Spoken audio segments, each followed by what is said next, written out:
И тут меня триггернуло, и вспомнилась другая песня «Япунар Тупаталар, Порт-Артур Новоталар». Не знаю, как это сработало в моей голове.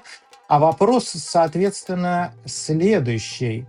Кстати, вот у наших зрителей эти песни чем-то отзываются? Нет вообще в душе, в голове, в памяти? Это первое. А во-вторых, вот это странно. Что башкиры вообще делали в этом самом Порт-Артуре, который принадлежит Китаю, если не ошибаюсь? Зачем они воевали с японцами, умирали там? И важно ли это на данный момент? Насколько, есть ли боль от этой войны? И насколько это тогда было для наших предков важным? Что ты думаешь по этому поводу? Был йырҙарҙы мин дә беләм. Бәләкәй саҡта ишетә торғайным ғына түгел, беҙҙе йырлата торғайнылар. Ошо Порт-Артур, төрлө башҡа йырҙар, теге ай былы-былым һуңғы ваҡыт йырлана бит инде бит. Мин уны ишеткәс аптырап киттем.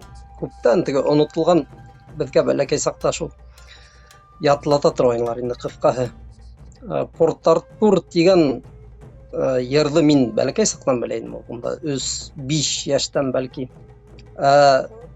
Теге Порт-Артур һуғышы тураһында аҙаҡ ҡына беҙ уҡып белдек бит инде. Беренсенән, мына халыҡ йырҙары тигән нәмәләр, ҡәрҙәштәр, улар барыбер теге тулыһынса халыҡ йырҙары тип ҡабул итергә кәрәкмәй тип уйлайым мин. Иҫләйһеңдер, Рәмил ағай, беҙ бәләкәй саҡта шундай ҙур китаптар сыға торғайны, халыҡ йырҙары, ә ул бит Совет осоронда бит. Совет осоронда әлбиттә сыҡҡан йырҙар 1000 тапҡыр тикшерелгән, һәм әгәр бәләкәй генә ниндәйҙер йырҙы кереткәндәр, ниндәйҙер керетмәгәндәр икән, тимәк, бында маҡсат булған.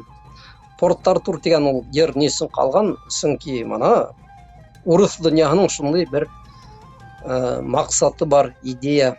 Бөтөн халыҡтар урыҫ донъяһы өсөн һуғышырға, көрәшергә тейеш.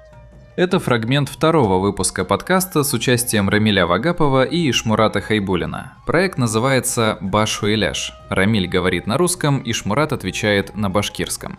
Полную версию смотрите на канале Комитета Башкирского национального движения «За рубежом».